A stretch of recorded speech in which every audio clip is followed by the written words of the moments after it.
Hoje nós vamos falar sobre a cada servidor a sua tarefa. Eu logo perguntaria, quem são esses servidores?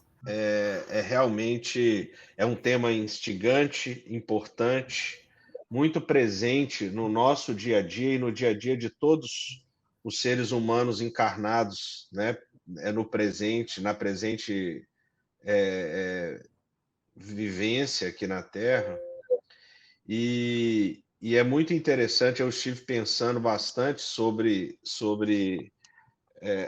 tudo que está envolvido nesse tema de hoje, né? Cada servidor em sua tarefa, porque muitas vezes muitos podem estar pensando na tarefa. E aí também o que me prendeu um pouco aqui na reflexão foi sobre a questão do servidor, né? Porque a pergunta que eu me fiz foi a seguinte: nós somos reais servidores? Nós somos servidores leais e dignos de estarmos encarregados das tarefas que Deus nos confiou? Então, essa é a primeira reflexão que eu queria trazer antes da gente começar a ir a fundo, né, nas várias questões que estão envolvidas aí nesse tema de hoje.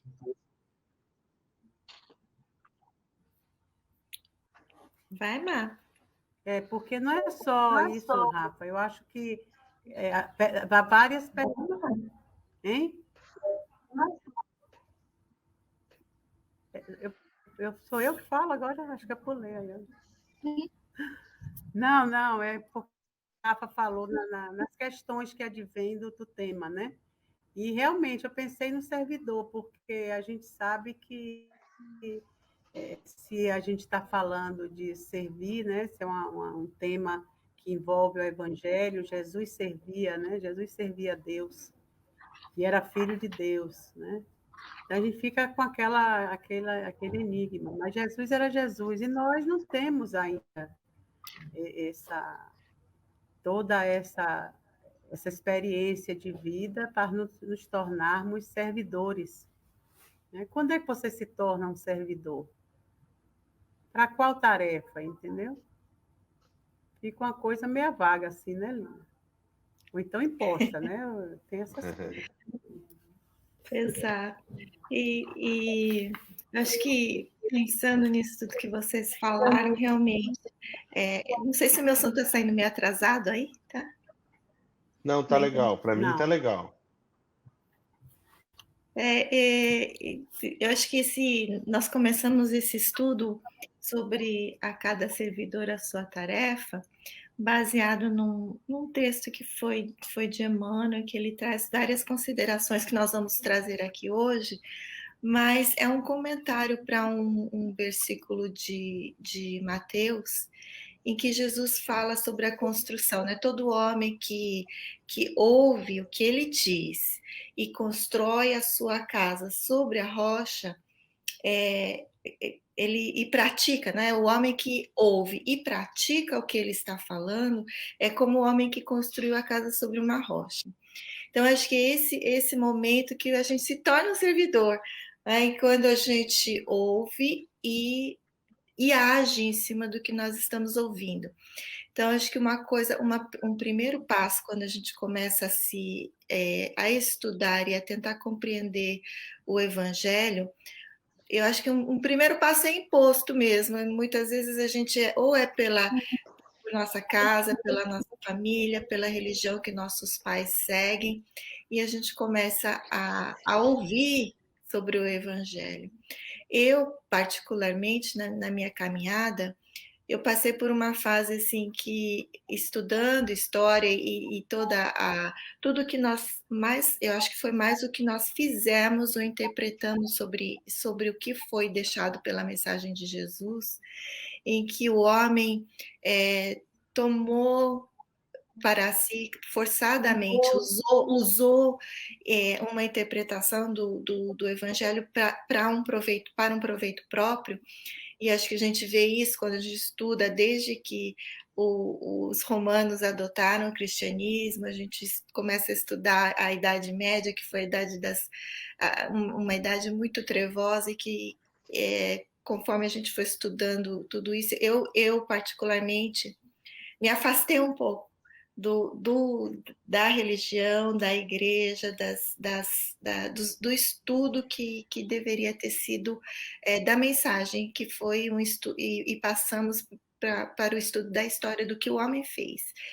E eu acho que quando a gente começa a estudar o Evangelho, como a gente faz aqui no Espiritismo, a mensagem primeiro, e o que realmente foi dito, o que realmente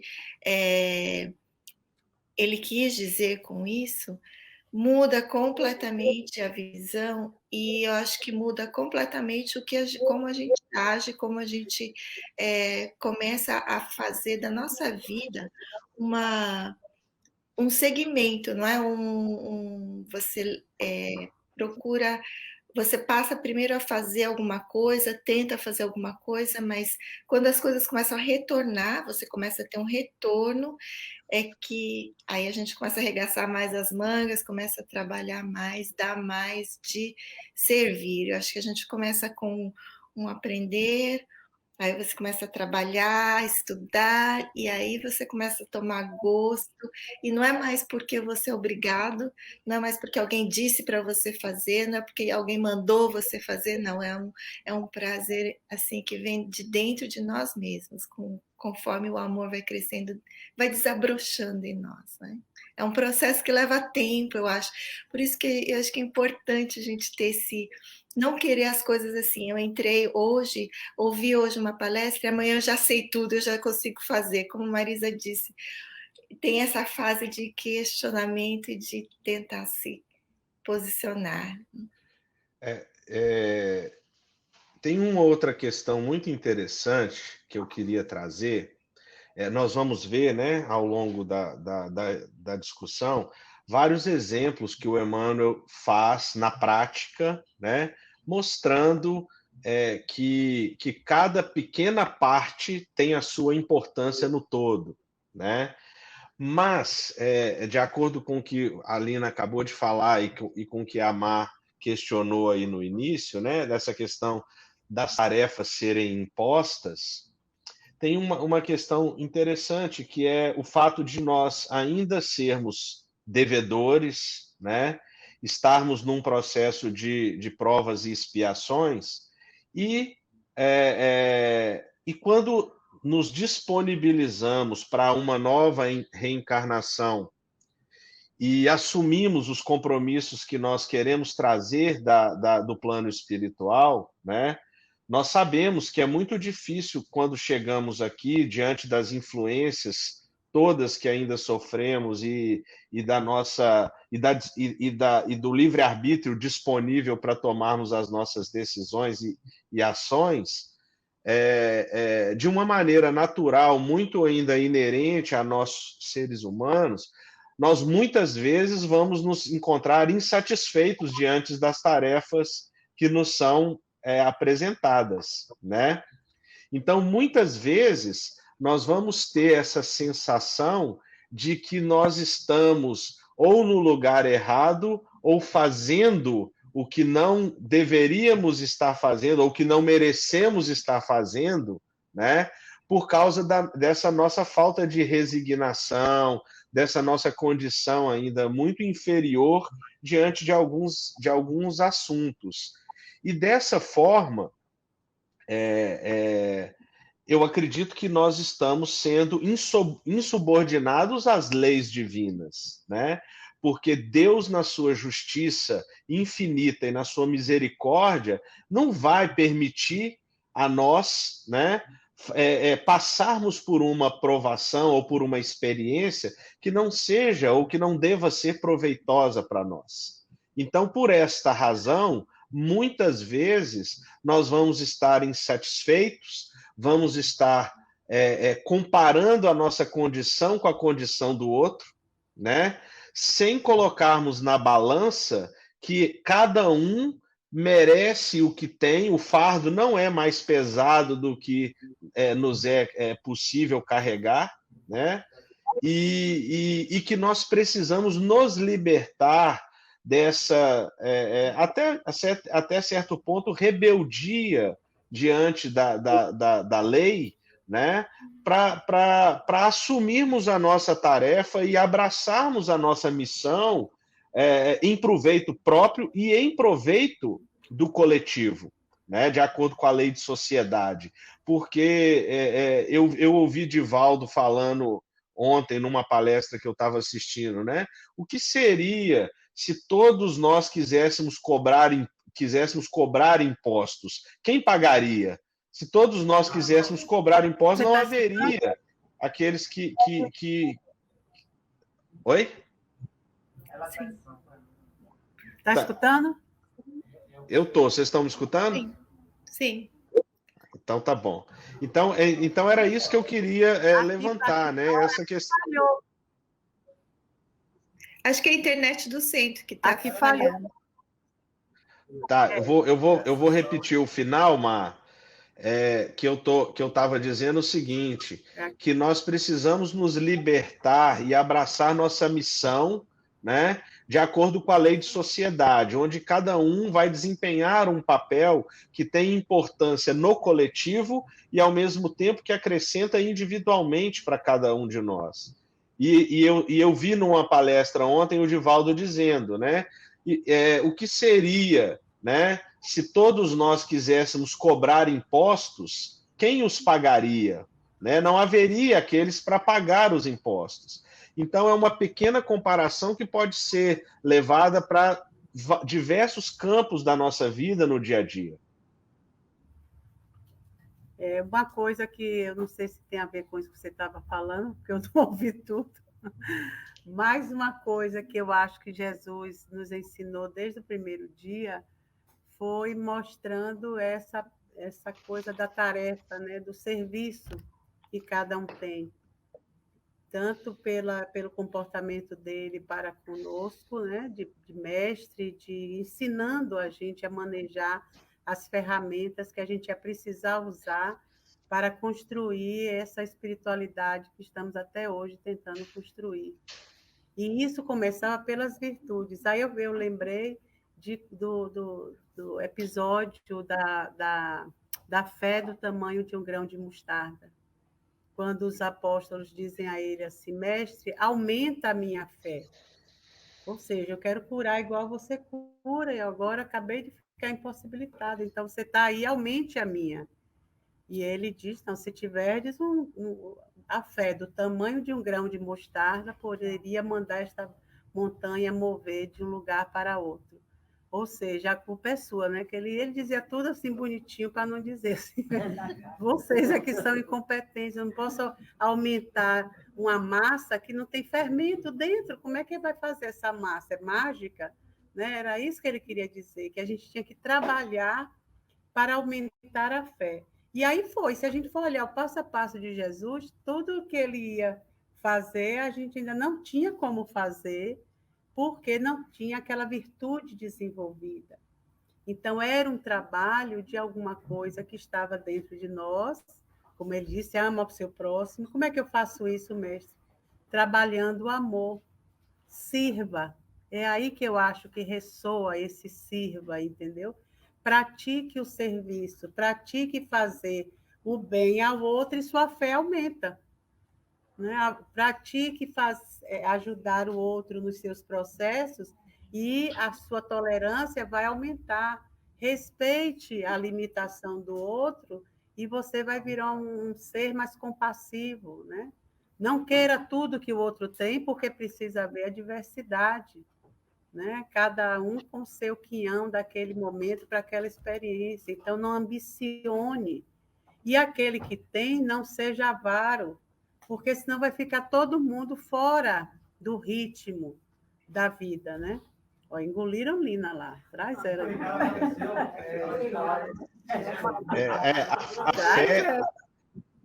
a fé tem que aumentar quando você ama. Né? A fé tem que aumentar quando você ama, porque as consequências das boas ações. Só uma coisa, Rafa, só uma coisa. Eu estava aqui em cólicas, porque você sumiu, Lívia. Eu pensei que você estava zangada.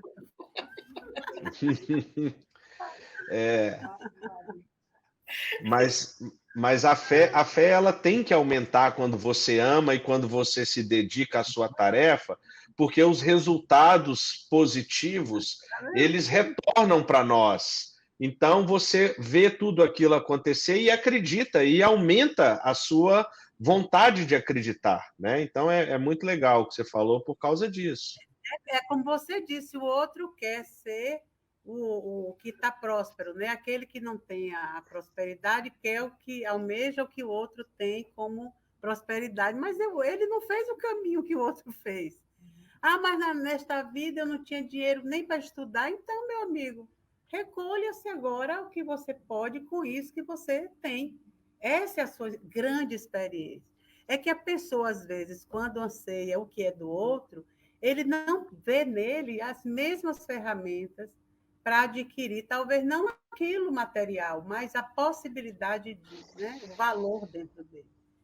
Esse é o problema. Muitas vezes a pessoa se... Desculpa, viu, gente? Caiu aqui, mas já voltei. Ainda não. Mas muitas vezes a gente fica pensando também, eu acho que você olha o que você está fazendo e você pensa assim, nossa, é tão pequeno, né? Eu sou tão inútil, ou não é suficiente, mas aí eu gosto muito dessa mensagem de Fenelon, que está no primeiro capítulo do Evangelho segundo o Espiritismo, em que ele fala para a gente assim, ele fala, olha, uma montanha não se faz sem os grãos de areia, né? Você pode ser o grãozinho de areia, mas você faz parte da montanha, não tem como você não ser parte dela. Então, por mais insignificante que você pense que seja, não existiria a montanha sem você. Então, ele diz assim, olha, somos pequenos, entre aspas, né? Quando a gente fala somos pequenos, que isso não seja mais parte do seu vocabulário, que pare de pensar assim.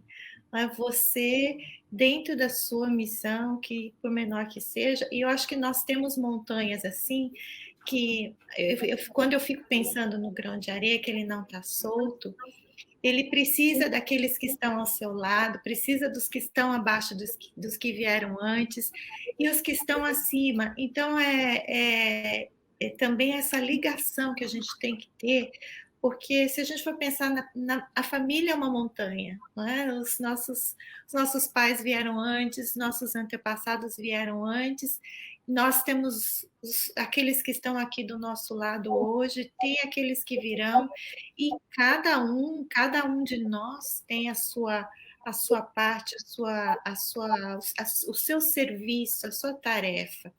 E você pensar que você como sendo mãe, se não fosse mãe, não existiria. Não é? Sem o pai, não existiria. Sem um espírito que vem como filho, que seria dessa instituição. Então, todos têm o seu papel a cumprir. E acho que esse servir que Marisa fala de fazer o bem, de fazer pelo outro, isso também acho que é um exercício que a gente vai fazendo através da vida, porque no começo a gente é meio egoísta mesmo, faz pela gente, aí você vê que brincar sozinho não tem graça, aí você resolve dividir o brinquedo, né? Porque o jogo fica mais animado e você vai aprendendo como é bom, como é gostoso dividir, e como diz o Décio Yandoli, é uma pegadinha de Deus, você faz o bem, aquilo te faz tão bem que você quer fazer mais, enquanto que quando a gente faz o mal, que é aquele bem para você mesmo, né? Aquele bem egoísta, que tudo só para você, chega uma hora que dá aquele tédio, aí vai cansando, você vai ficando, né, cansado daquilo, chega um momento que aquilo se esgota, em você mesmo. Aí você fala, não é possível, tem que ter alguma coisa a mais nesse universo além de mim. Então, acho que, como André Luiz chega naquele ponto, né? Se tem um Deus aqui, por favor, me ajuda. Eu acho que a gente também chega, às vezes, num momento de um tédio tão grande, de um cansaço tão grande, que você fala, não, deve ter mais alguma coisa além aqui, por favor, me ajude, que acho que é quando a vida traz para a gente, no momento de dor, por exemplo, em que nós nos entregamos, chega aquele momento que a gente se entrega, e é quando as coisas começam a entrar no lugar. As pessoas chegam, alguém com uma certa ajuda, ou uma medicação, ou um certo entendimento que vai chegando em nosso coração, que a gente vai ficando mais resignado com a coisa, mas vai a força para seguir vai chegando.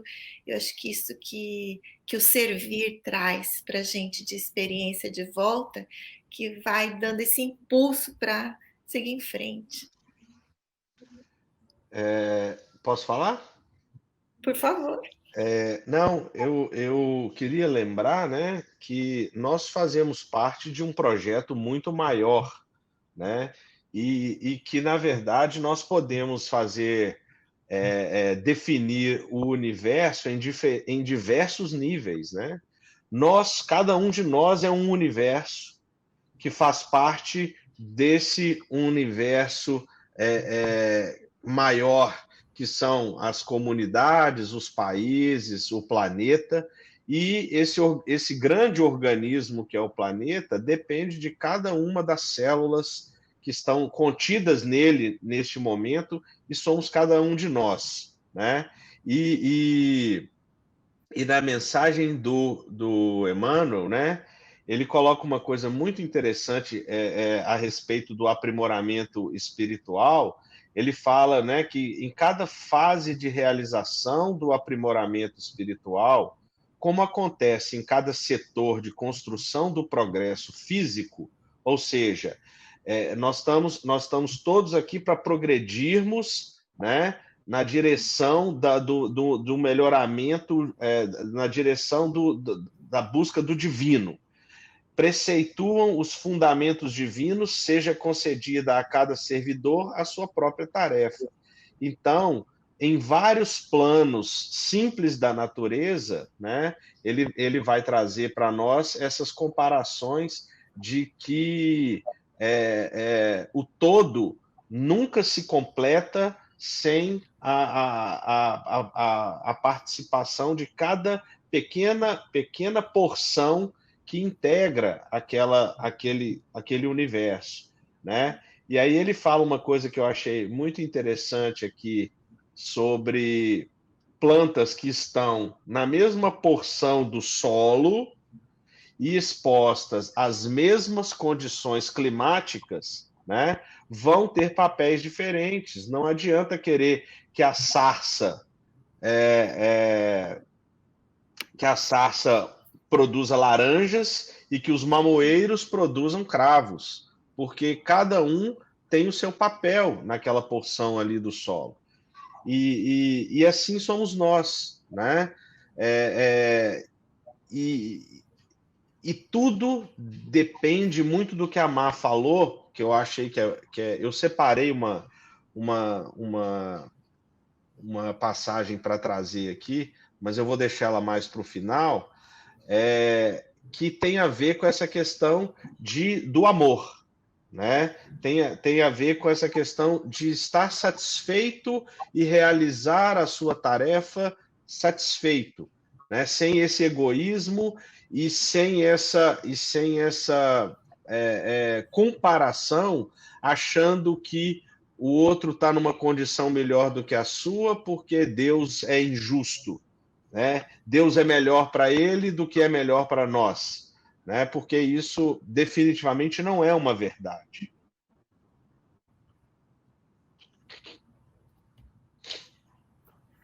Isso eu estava até comentando hoje aqui, Rafa, com o pessoal do GO, sobre aquela passagem do Pai Nosso, da oração dominical, né, que você botou lá no grupo, de Humberto de Campos, do Boa Nova, da insatisfação da sogra de Pedro, né? ela comparando o trabalho dela com o que Joana de Cusa fazia com as servas, né? E ela incomodada, né, pedindo, já manda Jesus fazer alguma coisa pela gente, afinal ele mora aqui, tá bonitinha, né? Olha, já tinha esse privilégio de ter Jesus morando na casa dela, ainda queria deixar de cuidar das coisinhas.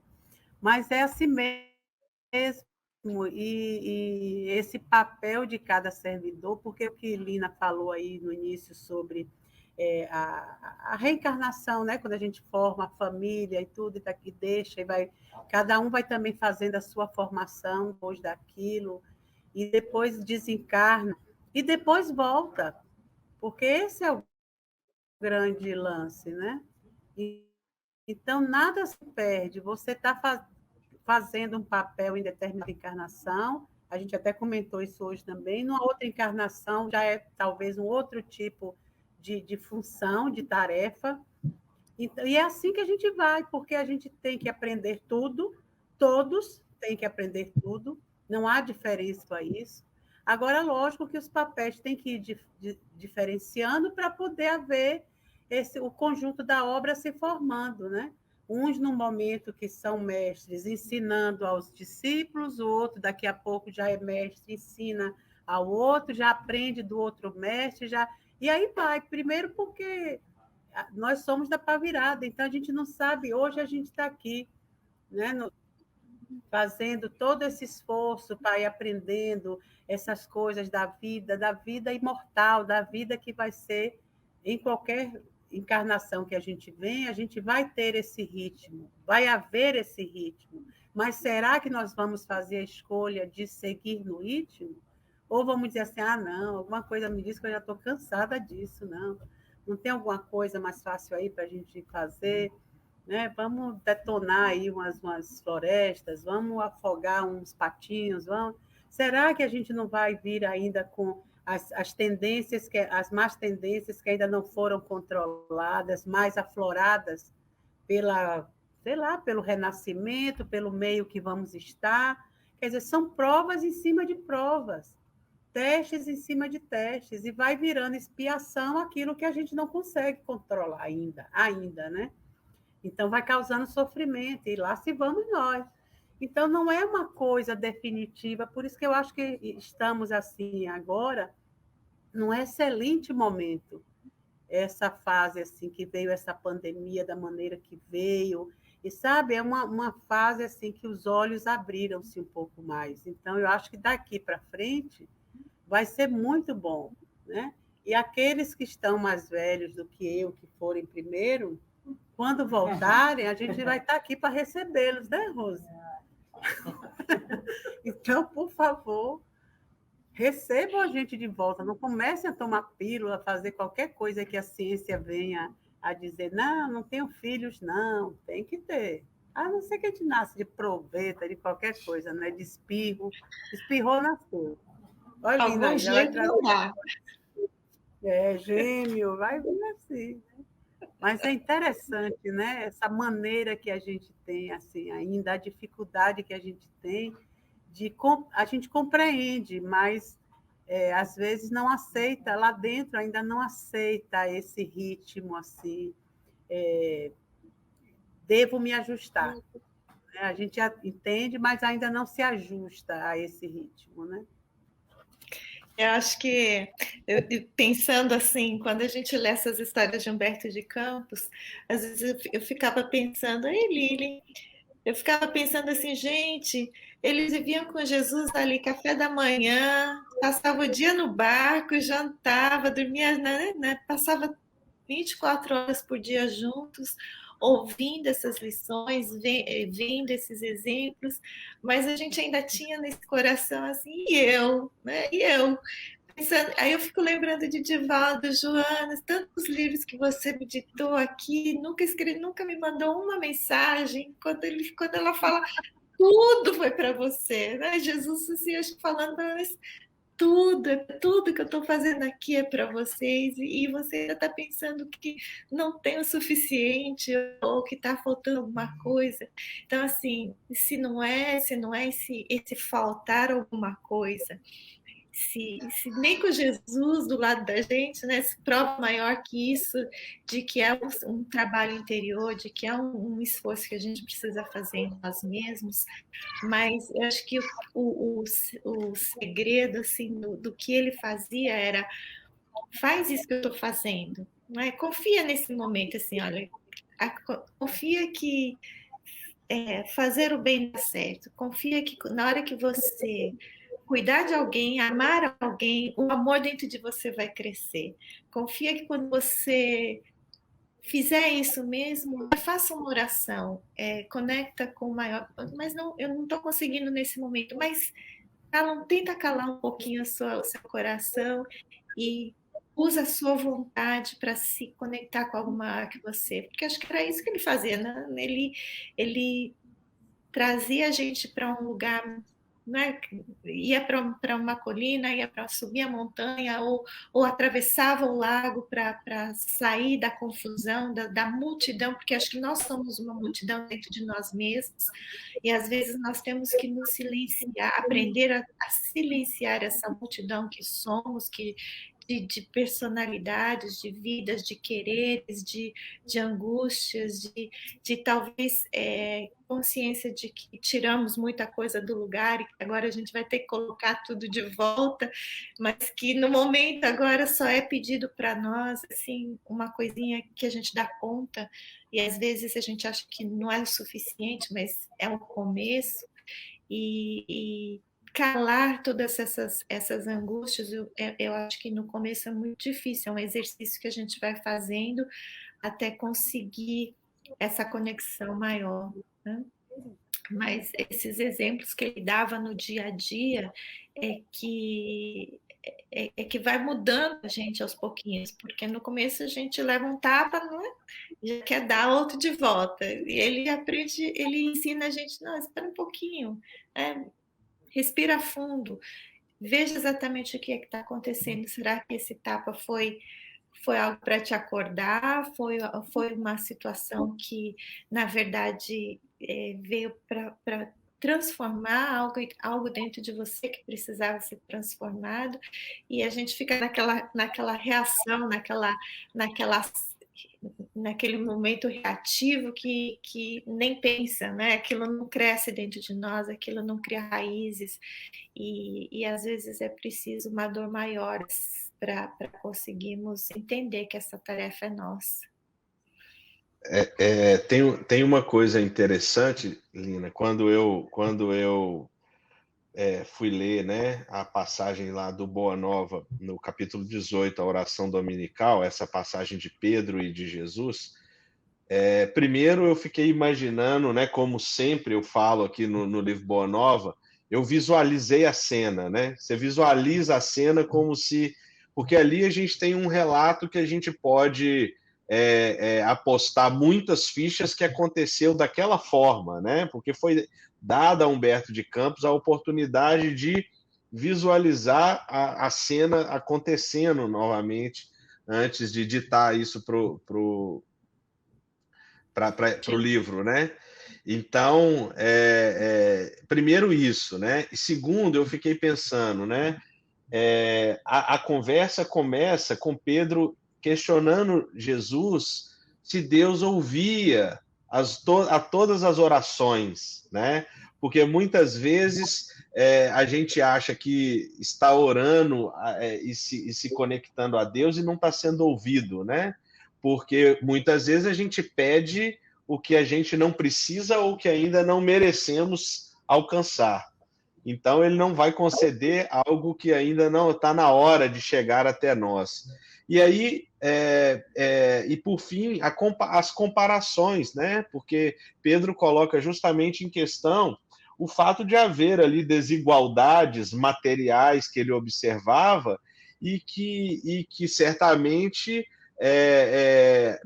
a condição dele era inferior às comparações que ele fez, como a Joana de Cusa e tal, porque ele devia estar orando e pedindo a Deus muita coisa que não estava ainda na lista de tarefas para ele fazer naquela encarnação. E Jesus faz uma comparação muito interessante, né? Quando ele diz: hoje pescas, amanhã você disseminará a palavra do Evangelho. Então, imagina só, se Pedro não estivesse naquela condição e naquela posição para se apresentar e acompanhar Jesus, né, o planejamento não teria saído, né, da forma como saiu. Então, isso é muito interessante, e se nós trouxermos cada um de nós para a praticidade do nosso dia a dia e da vida de cada um de nós, a gente vai ver milhares de exemplos da mesma maneira, né? Porque muitos de nós que moramos aqui hoje nos Estados Unidos, por exemplo, tínhamos realidades e vidas muito diferentes que deixamos para trás por diversas razões e circunstâncias, né? E nos encontramos aqui hoje e muitos assumimos tarefas totalmente diferentes das que a gente desempenhou lá atrás, né? Então, quer seja na família, quer seja no trabalho, quer seja na casa espírita ou em qualquer outra casa religiosa em que estejamos inseridos, né? As oportunidades e as possibilidades nos são oferecidas, nos são apresentadas, né? Alguns de nós vai abraçar e vai realizar com satisfação, com dedicação, outros, né, vão iniciar e vão mais uma vez achar que não é uma tarefa digna, né, de ser realizada por eles, né, e outros vão virar as costas e vão procurar outras tarefas quando se compararem a outras pessoas que estão em outras situações nessa existência. E finalmente, né, eu estou falando tudo isso porque esse tema e essa discussão pode servir de forte estímulo, né, para todos aqueles que estão nos assistindo aqui e que se perguntam, muitas vezes, se teriam utilidade na casa espírita ou em qualquer outra tarefa do bem, dentro do bem ou em prol do irmão mais próximo. Porque, sim, todos podem contribuir de alguma forma. E equivocadamente, muita gente acha que na casa espírita existem poucas tarefas que podem ser desempenhadas e que não se encaixam para elas, né? E nós sabemos que não é o caso, né? Tem muita coisa para ser feita e tem muita contribuição para ser oferecida.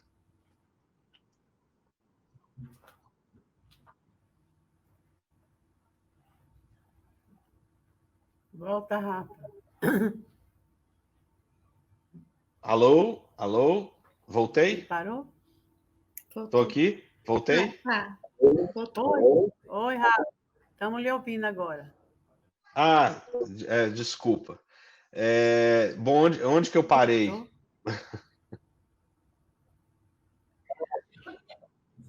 Dos trabalhos na casa espírita.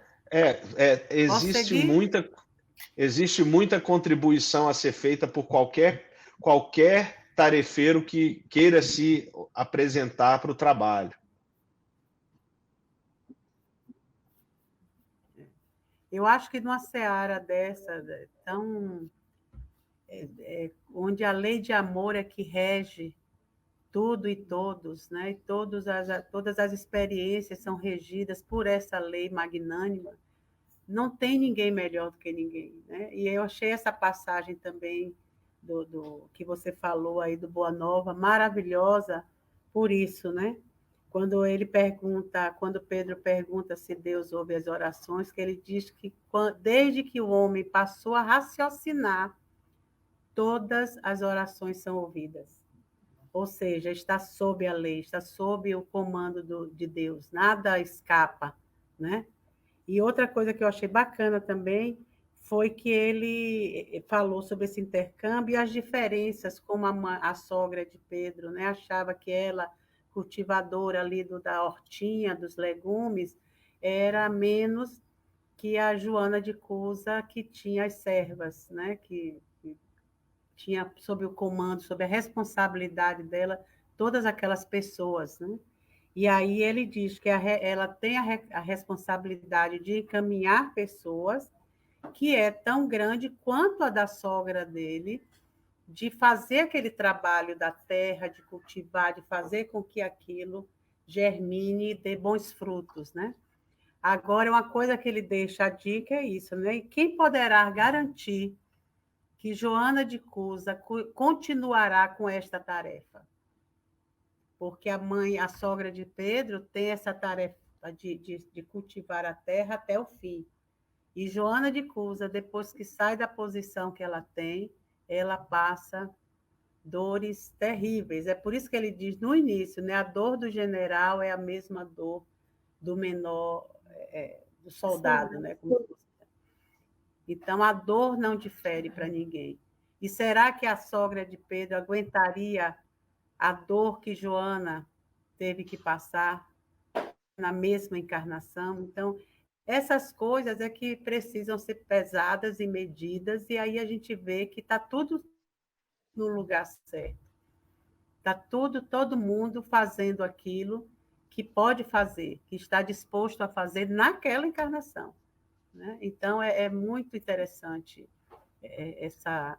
Eu acho que para Pedro aquilo ali foi marcante, tanto que ele não sabia que depois ele ia ter que passar para fazer outra tarefa, que era abrir a Casa do Caminho, que era ter toda a trajetória que teve como apóstolo do Mestre, entendeu? Que também foi uma reviravolta num cara que pescava, que tinha aquela vida simples que ele tinha. Ele passa a ser pescador de homens, que já é uma outra tarefa bem mais difícil do que pescar peixe, né? Então, é isso que a gente precisa compreender, né? E acho que também nesse Eu estou falando, viu? Nesse processo também, e muitas vezes acho que a gente compara a nossa tarefa com a dos outros, e quando lendo esse trecho em que Jesus faz essas comparações, em que a gente não sabe, não é, como essas tarefas vão se modificar, entender também que o que a gente faz no plano físico, você pode pensar que é menos digno ou tem menos valor. Mas eu acho que Jesus mostra para a gente aí que a tarefa também do servidor é de uma iluminação pessoal interior. E às vezes, numa tarefa física até menos, até mais humilde, a sua iluminação vai ser muito maior. O seu trabalho de iluminação interior, o seu processo vai ser muito maior do que se você estivesse numa posição de muito poder material. Abundância. Exato. Eu acho que muitas vezes o desafio no plano físico nos fortalece interiormente. E a riqueza também, ela também é uma prova. Né? Nós estudamos isso, nós entendemos isso, mas a gente ainda quer as facilidades materiais. Ninguém quer passar por faltas, por desconfortos materiais. Mas, às vezes, é o que o espírito é o melhor para aquele espírito naquele momento. E a gente não entende isso enquanto está passando por isso. E às vezes eu acho que todos nós que estamos aqui longe da nossa terra natal, que mudamos e hoje também consideramos esta nossa casa, mas acho que todos nós passamos por processos em que não tínhamos a nossa família aqui, ou toda a família aqui, não tínhamos certas regalias que tínhamos lá, não temos certos reconhecimentos que tínhamos lá, seja ele pessoal, seja ele profissional, seja ele espiritual, mas houve uma caminhada, houve um crescimento para todos que mudaram, eu tenho certeza, porque às vezes nós nos afastamos de pessoas que permitiam, ou talvez permitiam que nós, ou talvez impediam, às vezes, de fazermos ou de processarmos todo aquele crescimento em certas áreas, né, que fizemos aqui quando estivemos sós. Então, tudo é válido, eu acho que toda experiência é válida, qualquer situação que nós estivermos vai ter oportunidades de crescimento, e se não estiver fácil nesse momento, calma, calma que vai melhorar, calma que isso, somente quando a gente passa por esses problemas é que a gente vai ver depois o quanto cresceu, o quanto conseguiu fazer. E eu acho que, como Marisa falou, é a vida seguindo. Então, eu acho que não vai ficar cada vez mais fácil conforme a gente progride, conforme a gente cresce. Não existe, não é isso? As oportunidades de crescimento vão ficando cada vez mais complexas. As coisas menores vão passando, mas o que vai chegando vai ser mais, eu não vou dizer difícil, mas mais complexo. E só que a sua capacidade vai estar melhor, porque você ultrapassou aqueles problemas, graças aos problemas anteriores, você tem maior conhecimento, mais capacidade, você consegue amar mais, você compreende melhor, muito melhor as coisas e as pessoas, então você vai conseguir ultrapassar problemas cada vez mais complexos, até que deixem de ser problemas, né? É simplesmente a vida acontecendo. Então, e isso é sinal de que nós estamos evoluindo. Então, é um bom sinal, né? E lembrar, né, Lina, como você falou, que muitas vezes a aparente abundância material ou em outros sentidos, ela pode ter um peso muito grande para aquela pessoa que a gente nem imagina, né? E aí, às vezes, a gente fica ali cobiçando e desejando aquele fardo que a hora que for colocado nas nossas costas, a gente vai sofrer terrivelmente e vai se revoltar ainda mais, né? Contra Deus ou contra tudo e contra todos. E aí eu queria trazer essa questão dessa satisfação e do abraçar a tarefa.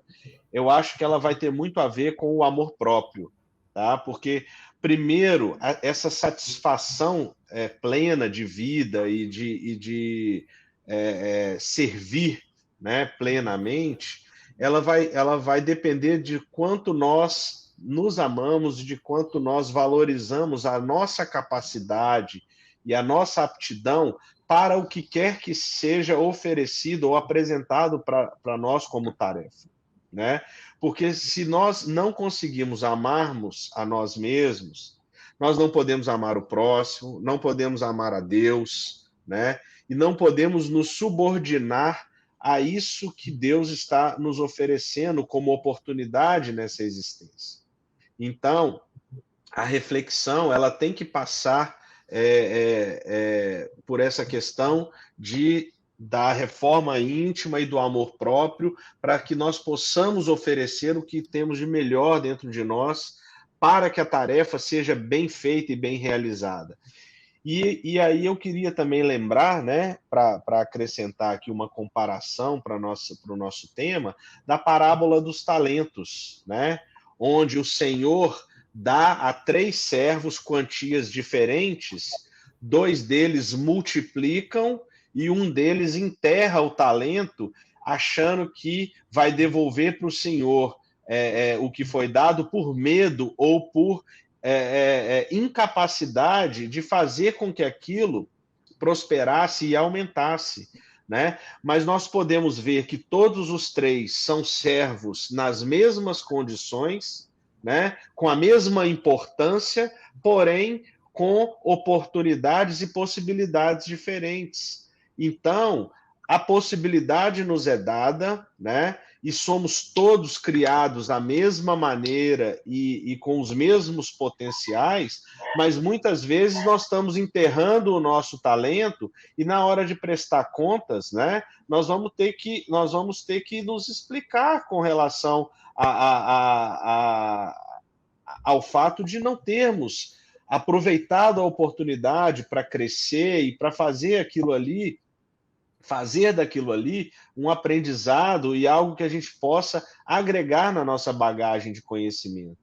Então, pegar e abraçar a oportunidade de agora e desenvolver da melhor maneira possível para satisfazer a lei e satisfazer a providência divina, né? Essa história dos talentos, Rafa, é realmente assim, a nossa cara, né? Porque todos ali tinham capacidade para fazer aquele talento multiplicar, mas aquele que esconde, né, que prefere enterrar, além de preguiçoso, é medroso e acha que, bom, é melhor guardar esse, na hora eu devolvo ele mesmo, do que eu arriscar e perder, do que ter o trabalho de fazer com que a coisa prospere. Tem que haver uma aplicação, tem que haver um desgaste para isso, né? Então, todos nós somos assim.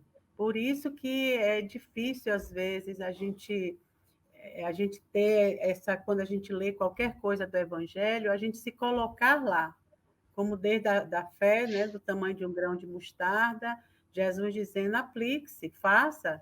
Você quer ser um curador? Vá lá. Quem é o seu próximo? Ah, mas onde é que está o meu próximo? É o primeiro que cair, aí é seu próximo. Ah, mas aquele não acredita em mim. Pois é, mas você está próximo dele, vai lá, faça. Entendeu? Então, o empenho, o esforço que o filho do pai faz em servi-lo. Como eu posso servir a Deus, sendo filho de Deus, se eu não me empenho? E já soube pelo irmão mais velho que não adianta. Quanto mais der para trás, mais vai ser empurrado para frente, embolando. Ah, mas eu queria o que o outro tem lá. Vai lá conquistar, meu amigo. Não vai vir de graça. Mas no início a gente roubava, matava, surrupiava, fazia o que podia, né? Até hoje, não sei se lá ainda fazem isso, não, né, Ronaldo? Não faz mais não. Faz mais não. Mas buscando não enterrar o talento, mas buscar multiplicá-lo pelos meios mais fáceis e, né, e não muito direitos.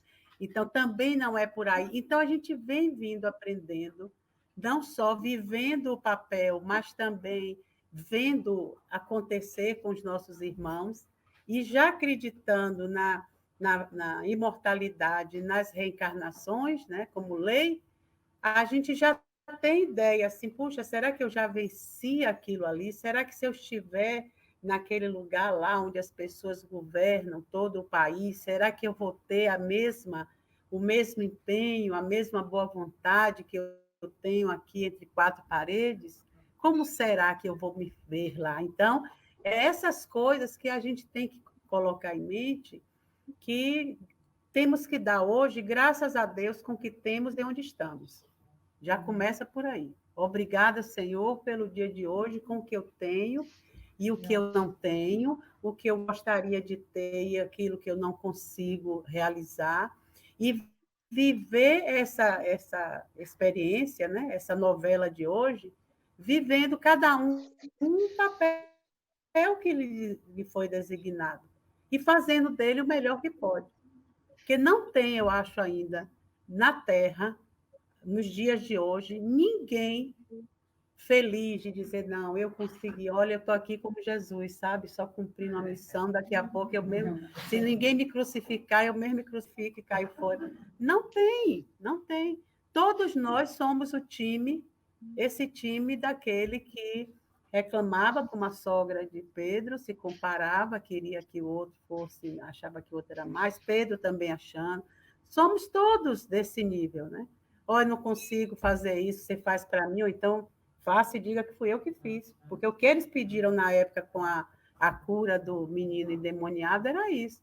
Jesus, cura lá e diz assim, foi minha equipe aí que fez um bom trabalho. Como hoje se faz muito, né? Então, a gente tem que ter esse respeito pela nossa existência, né? Pela nossa experiência, pela experiência dos nossos irmãos, porque somos todos nós que estamos compondo a vida um dos outros, né? Se nós não fôssemos como somos, não estaríamos aprendendo com os outros, né? Tão engraçado. Só completando com relação à parábola dos talentos, porque a gente já vai entrar na finalização, se a gente for ler a parábola, no final, né, as palavras que são utilizadas são até muito duras, porque fala lá, o Senhor fala, servo mau, preguiçoso e inútil, né? Então, se nós nos colocarmos na posição do servo que escondeu o talento, puxa, nós estamos sendo inúteis e preguiçosos, né? Então, que a gente se liberte disso e trabalhe e abrace a tarefa, realmente. Eu só para eu terminar aqui a minha parte, eu fico sempre, eu sempre convido a mim mesma a trazer isso para dentro de mim, né? A lição para dentro de mim. Então, acho que existe essa. Todos nós temos também uma tarefa conosco mesmo, uma obrigação conosco mesmo. Hoje, mais do que antes, com tudo que nós, com toda essa oportunidade de aprendizado que nós temos, eu acho que chega um momento assim que eu preciso olhar para dentro e não ter muita ilusão sobre quem somos, né? Mas também não ter esse olhar de, olha, de culpa, de peso, não. Para termos a possibilidade de mudar alguma coisa, de transformarmos alguma coisa dentro de nós, primeiro nós precisamos saber que isso existe, porque senão fica lá embaixo do tapete, a gente não sabe, nunca nem vai passando, né? nem olha. Então, Emmanuel, eu acho ele muito justo quando ele diz assim, olha para dentro de você mesmo, sem ilusões, sem acalentar ilusões. Não fica pensando que é muito, mas também não fica pensando que é pouco demais. Isso é a humildade, é saber onde você, quem é você, o que é que você pode fazer e fazer aquilo com amor, fazer aquilo com gosto. E uma coisa que ele fala que é da lei é que no momento em que a gente une a nossa vontade de querer melhorar, né, porque a gente tem esse livre-arbítrio de todo dia querer renovar, é da lei que os recursos vão ser dados, né? Porque os recursos jorram de Deus o tempo inteiro. Então, no momento que a gente junta a nossa vontade, liga a nossa vontade com esse recurso, ele já está lá, ele sempre esteve lá. Então, era isso que eu queria deixar.